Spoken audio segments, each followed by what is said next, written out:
welcome to my channel. My name is Elisa, and in this video I will present the second finished object of my 2025 knitting project. For this project I will knit every single pattern included in issue 9 of Making Stories, which is this one. Unfortunately, the magazine has now been discontinued, but all the patterns are available as individual downloads from Ravelry. So if you feel particularly inspired by what I'm talking about today, you will find the link for download below. The name of the pattern is Bouquet, and the designer is Maria Magnusson, and obviously we're talking about the sweater I am wearing today.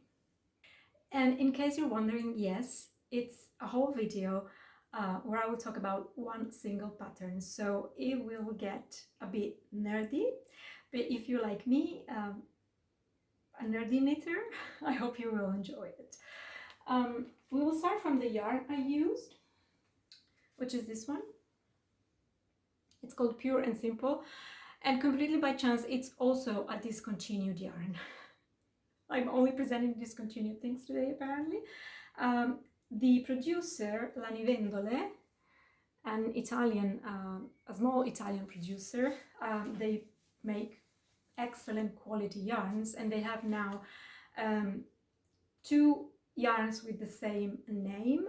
One is chunky like this one, maybe even chunkier. I haven't tried it out yet, but from what I saw, it looks like it's maybe a little thicker than this one even, and the other one is called Pure&Simple Mini, and it's a fingering weight yarn, I think. I bought this one last year in November. At the end of October, I went to Florence for a yarn festival, and yeah, I just fell in love with the color and the squishiness of it. It's really beautiful.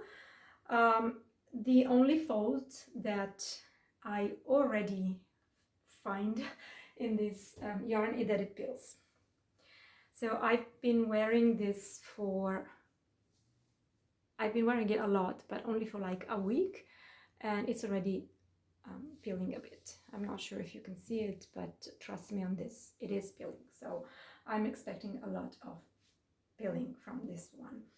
The original yarn, the recommended yarn was, so now I'm showing you also the magazine in a moment, the inside of the magazine, I mean, with the pages. Let me find it for you. Of course, this is all improvised and unprepared, so bear with me. Here it is. This is the page. And the yarn is the Fiber Co. Cambria, which is a 60% merino, 30% mushroom wool, 10% mohair. My chosen yarn is a 100% Aquilana, which is a local variety, an Italian local variety. So I'm Italian originally, and I'm very happy, always very happy to support Italian producers, of course. So check out the website of Lanivendole, the link will be below. They really do an excellent job of making yarn. Okay, my gauge was very similar to that of the original pattern, but I used a variety of needles. I will open my notebook. This is my notebook for this year's project, and I will show you the pages in a second. So the recommended needles for the Fiber Co. Cambria was 4 millimeters. I used 3.75 for the neck and the cuffs, for the ribbing on the neck and the cuffs, and I used 4.25 for the bottom hem, because I don't want the bottom hem on my sweaters to like pull in too much compared to the rest of the fabric, so I don't go down as much. And I used 4.5 millimeters for the lace pattern. I'm coming closer so you can see. The noise was from the exercise ball I'm sitting on. I also used 4.5 for the sleeves. I think I could have gone up a needle size, maybe. It's quite dark. I think it's still okay. With some yarn, I notice that the gauge changes when I knit. I knit, of course, the sleeves in the round, so sometimes the gauge can change there and you need to go up a needle size. In this case, I thought it was still okay. Yeah, I still like the fabric that it produced.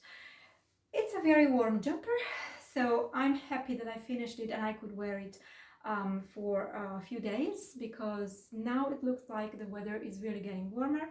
I live in the Netherlands, so not one of the warmest countries, but still it's the beginning of March now and we're really having some hot sunny days. That's also why the light is a bit weird today here in my working space, because it's really coming from the window. I have a sky window there and it's really in my face, but nothing I can do about it. I don't have any professional lamps and stuff. You just have to bear with me and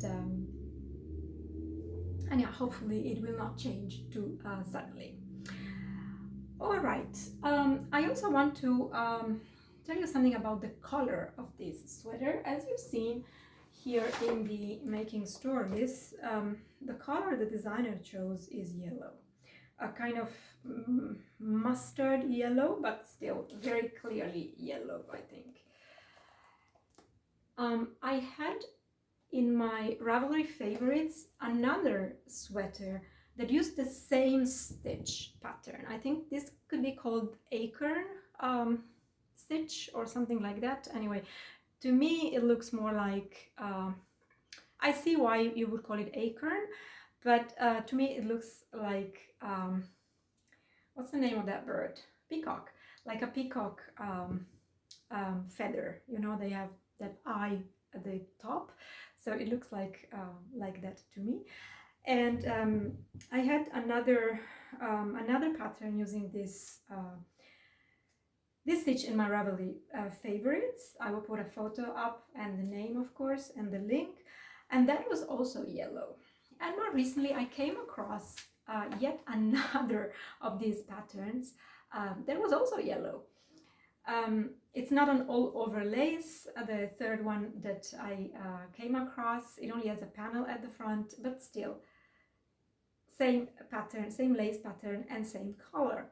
So when I was choosing the yarn, I was like, you know, it was difficult to get away from this idea of the yellow sweater. And I really like this mustard yellow, but it's not a color that I would wear. I don't think it would suit me, and it has no place in my wardrobe. So yeah, I was doubting a bit, you know, should I still go for the yellow because this pattern calls for yellow, or should I change? And I'm very happy that I dared to pick a different color, because then of course I looked on the Ravelry projects and there are other colors, so it's not mandatory to knit this one in yellow. All I'm saying is that sometimes when you see something that you really like, it's really difficult to move away and to reimagine the garment in a different color, right? But I made a lot of modifications as well. So once you start then knitting, you see it, you know, you see it take shape, and then it becomes yours. But in the beginning, it can be like a bit difficult, for me at least. Regarding the lace pattern, it is a 28 rows repetition. So I'm not even sure that I managed to fully memorize it. Of course, you know where you are at some point. You know where you are, but I still had to look at the chart, thinking, okay, this is this row, and then it becomes easier as you go. Also, it's front and back, right? The back is also all over lace, so there's quite a lot of lace knitting in this one. But yeah, I wouldn't say I could reproduce it from the top of my head. Still, it's not a difficult pattern. You really see it's like two, it's alternating, right? It's the same shape, the same basic shape that looks like a hexagon almost, but it's alternating. And once you get the hang of that, it's not difficult to follow. So in that respect, even if you've not knitted a lot of lace, I would go for it, honestly. It's doable. Also consider that it's very chunky. So it's really easy to see what your stitches are doing, to read your knitting. That's what they say. Compared to maybe the some shawls or some very, very, very frilly t-shirts where you have a very, thin yarn and the complications of lace and everything, then that's discouraging. But this one with this thick yarn is really easy and goes really quickly. Even if it's lace, it's a lot quicker than other things I have, other lace things that I have knitted. I'm also very happy with how the chunky lace looks. I wasn't so sure. I mean, I've always knitted lace with mohair, with thinner yarns, and I didn't realize, looking at the magazine, that this is so chunky, right? Of course, you read the numbers, you read that the gauge is 20 stitches, but you don't make the connection. You're like, okay, 20 stitches, I'm getting gauge, that's fine. But then these lace stitches are so big. The eyelets are so big, look at them. I'm not sure you can see them properly, but yeah, it's really, really a different lace experience, so to speak. And it was very, very satisfactory, I have to say. I quite like it. And at some point I had a yarn scare. When I found out that the yarn was discontinued, I bought another yarn. I bought another skein. This one. In reality, it would have been more than enough, but because I was buying the other skein just to be on the safe side, I also bought the same yarn in another color. And I'm also thinking of knitting something lacy with it when I have time to start a new project. Just because I'm so happy with how the bigger lace looks. It's really, really pretty. There's no other way to say it. So difficulty-wise, I wouldn't say this was a difficult knit. There was, however, something that I think was insufficiently explained in the pattern, and that created the difficulty for me. And it's the fact that the pattern is the jumper is knitted bottom up. So at some point you get to the neck shaping here, and you do short rows along the shoulders. So you have to combine the shaping and the short rows with the lace pattern. And the explanation is like two lines saying, make sure that you take into account that your stitch count might change because of the yarn overs in the lace.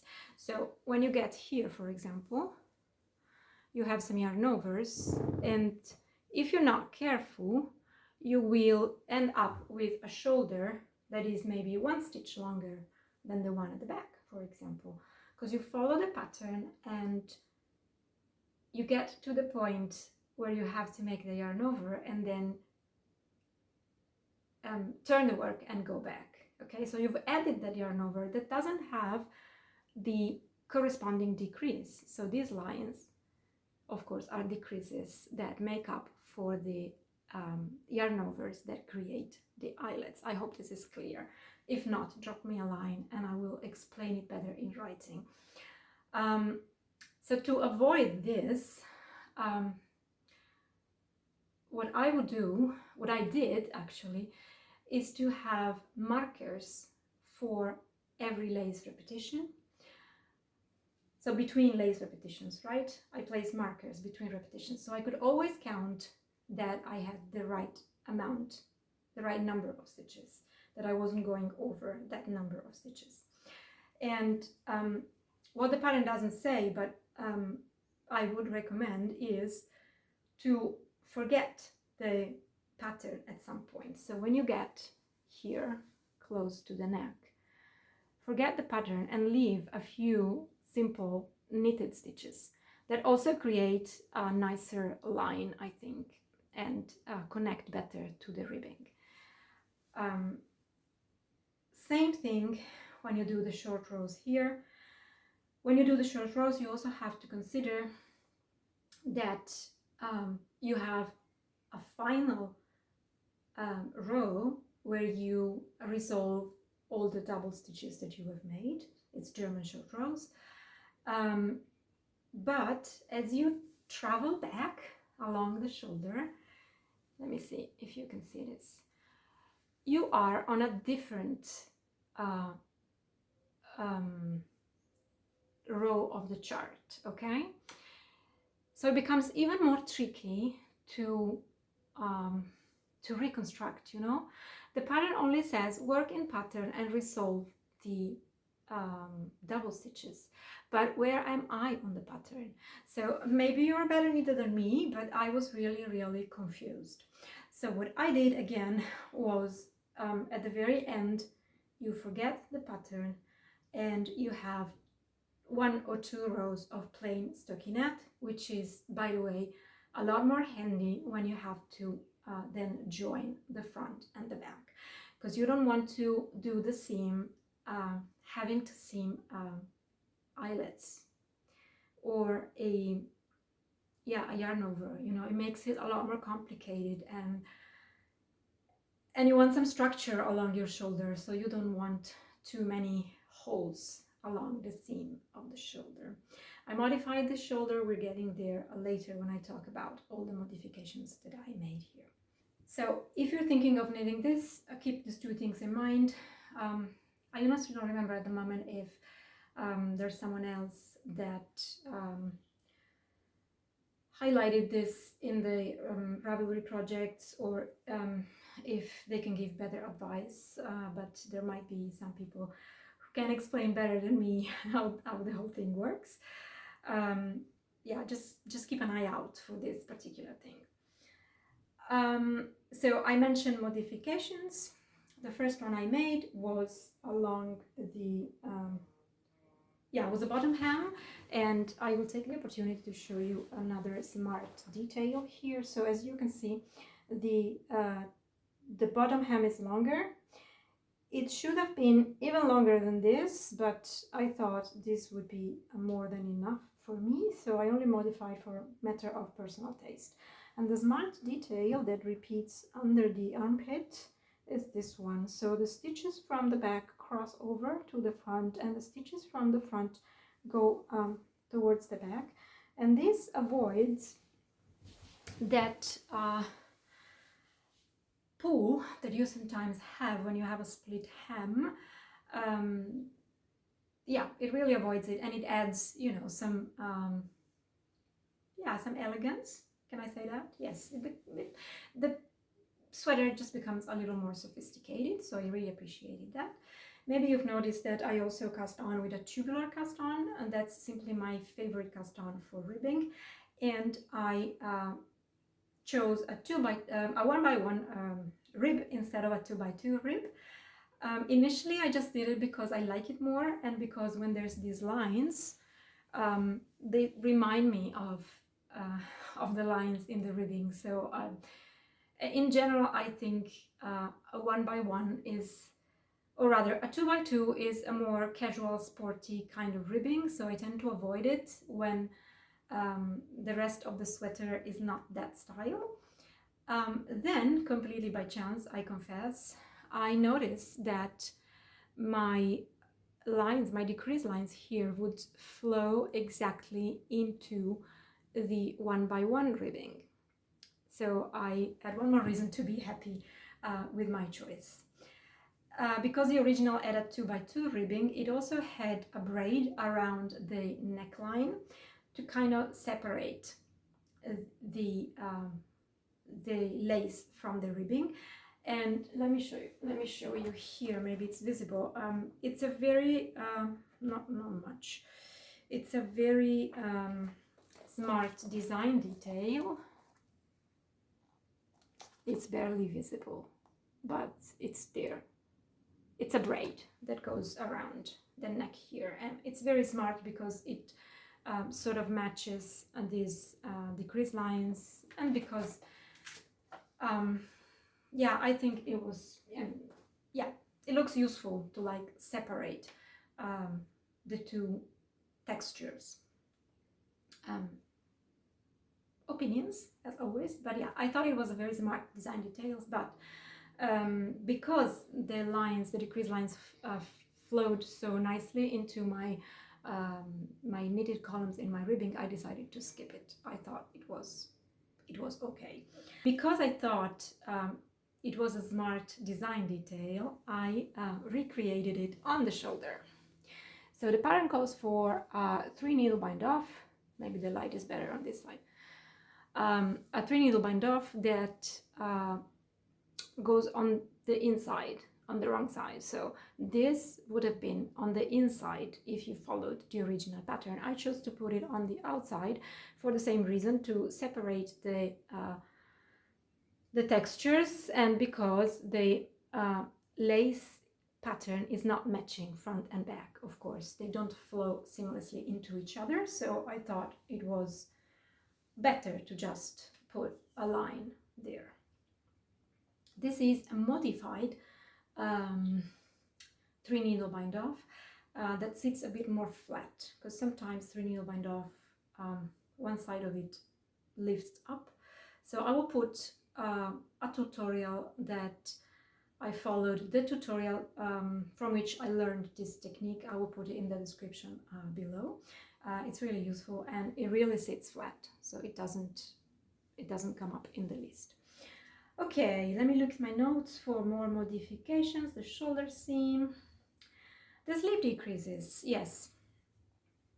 I just modified them to follow the shape of my arm better. I have thicker upper arms, well, everybody does, but I feel that proportion of my arm is so that there is a big difference between upper arm and lower arm. And look at my wrist. My wrist is very, very, very, very small. So, so yeah, sometimes cuffs are really too big for me, and they are not. I like to pull up my sleeves as well. So, so yeah, I wanted a slightly shaped arm, and I just did what I normally do to get to the desired cuff circumference. So I don't have any advice there.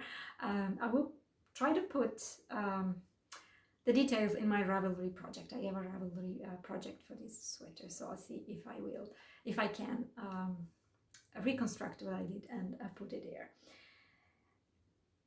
Okay, and I think that's it for modifications. The overall fit is good. I'm going to stand up so you can see it. Oops, yes. The measurements are the same as in the pattern. The sweater is fairly cropped at the front, and that's something you want to take into account. I am a shorty, so if you're taller, maybe I would consider putting in one more lace repeat, or half a lace repeat, because the lace repeat is two of these. The lace repeat is two of these, so maybe a whole one, maybe half a lace repeat. But if you're taller than 160, it's definitely worth it. Or I mean, the pattern of course gives different sizes and accounts for that, but if you don't, I mean, if you don't like a cropped style, consider it. And maybe what I did at some point was block it halfway through to be able to better estimate yarn usage and the actual size, because the lace relaxes a lot. At least in this yarn, it really relaxes a lot. So when I tried it on before blocking it fully, it was really a lot shorter than this. As you've probably seen, it flares out a little bit here at the front, but I think this is totally my fault for how I blocked it, and definitely not the pattern's fault. There's also a little pucker here, puckering, yeah, But that's also my fault for the way I picked up stitches, or maybe when I laid it down flat to block, I just pinched it too much here. But in general, it's very comfortable. The neck shaping is just perfect. There isn't too much fabric down here. It's basically a what's it called again? A drop shoulder construction, but there is some shaping in the sleeve, so there are some short rows here. So I think that really helps to yeah, to get a better fit for the shoulder. Okay, the length of the sleeves, of course, was customized. I just kept on knitting until I got to the length that I wanted. I tend to knit shorter sleeves, I think. This is not short. It's just perfect, isn't it? Yeah. Happy with it. In general, I am really, really, really happy with the sweater. I'm looking at my notes again. I think I don't have much more to say about the pattern itself, but I want to show you my notebook. This was one of the goals of my 2025 projects, to finally get around to keeping a knitting journal. Also to make these kind of videos, because I think it's a nice way for me to become more aware of what I'm doing, right? Otherwise, I like check out one sweater after the other, one shawl after the other, and I keep these things for a long time because, of course, they are precious. They take a lot of time to make. Sometimes I really like them, so I then wear them for a long time, but in the meantime I totally forget what the experience was, what I did with them, and I just want to be more aware of that. It's nice memories, and I want to keep them. So on the first page, I didn't say probably that I needed size 3, and that's, you see, it's exactly why I want to document this better. I started this sweater as the first project of the 2025 adventure, and I cast it on the 1st of January. I couldn't wait. I finished it on the 23rd of February, but it wasn't the only thing I knitted on. So it's a fairly quick knit, and if you prioritize it, I think it would really be done in no time compared to other sweaters. I've already spoken about the gauge, so this is what the page looks like. And I'm going to turn it for you. This is the yarn label and a little sample of the yarn itself. I wrote down a lot of things about this one because it really was a very nice experience. And I had it sparkled a lot of reflections. This little squares here are my final ratings. So the yarn gets 5 out of 5. The finished object gets 5 out of 5. The knitting experience also. And the pattern clarity gets a 3 because of the thing I spoke about. So lacks clarity when it comes to the deep breath. Lacks a bit of clarity when it comes to the neck shaping and the short rows. I wrote down here, in case it's interesting for you, that the pattern only indicates centimeters and not repetition. So it says continue knitting until you get to this many centimeters. That's why I also did a partial blocking, because it's difficult to estimate how long a lace pattern is before you've made it wet to relax it. So maybe this is also something that could have been done better. At least it could have been made clear that you need to soak and relax your lace, because we know it, but somebody might not know it. So yeah, when I follow somebody else's pattern, I like to be taken by the hand, and I'm sure other people are like me. And I just said, you know, that even if you're not experienced, go for it, because it's fun and it's easy, but then maybe you bump into one of these obstacles, and you get a sweater that is not the size that you wanted. But okay, I told you about the skein scare, and I really noted down where I got to with 2 skeins, halfway through the short rows on the back, and the front to the sleeve opening, that was 2 skeins, because of course you start with 2 pieces, the front and the back hem, but then this whole piece of the body is knitted in the round, and then you split again and you knit the front and the back separately. Oh, by the way, at this point I accidentally started knitting the back first. I think you should have I should have knitted the front first. I don't remember. Anyway, I swapped, and it's of course the same. It's exactly the same. It doesn't make any difference. The sleeves being stockinette went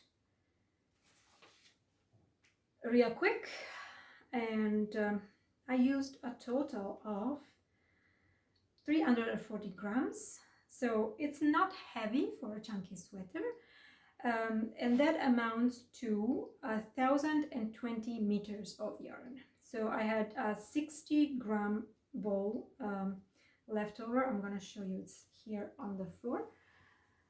It's this one. So not only I would have had more than enough, not only I would have had enough, but more than enough, because this is more than half a skein.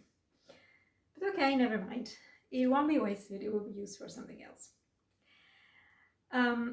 Another thing that is worth noticing with this yarn, even if it's discontinued, unfortunately, is that there was no visible, it's hand-dyed, right? So sometimes with the hand-dyed yarns, there can be a difference between skeins, and I don't think there's a visible difference here. So I didn't alternate, none of that, and it's very, very similar to each other. There's no difference.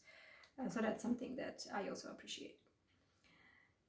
Right, one thing that is, 2 things that are worth noticing. One is that I enjoyed it so much that I was almost sorry to finish it. And the other thing is that because I was liking it so much, I wanted it to be perfect. So every little detail made me really anxious. And this is something that, you know, wanting to be more aware of what I do is really something that I need to think about, you know, give it some thinking, because knitting is supposed to be relaxing, to be a let out. So becoming anxious about your knitting doesn't make any sense, but this is what happened in this case. And unnecessarily, completely unnecessarily, because like I said, I liked it so much. Now I'm going to stand up to give you one final overview, and then we can wrap it up.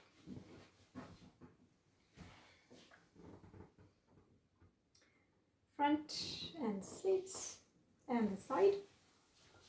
Oops, the door open, and the back. I hope it wasn't too nerdy, and I hope you enjoyed it, and thanks for watching.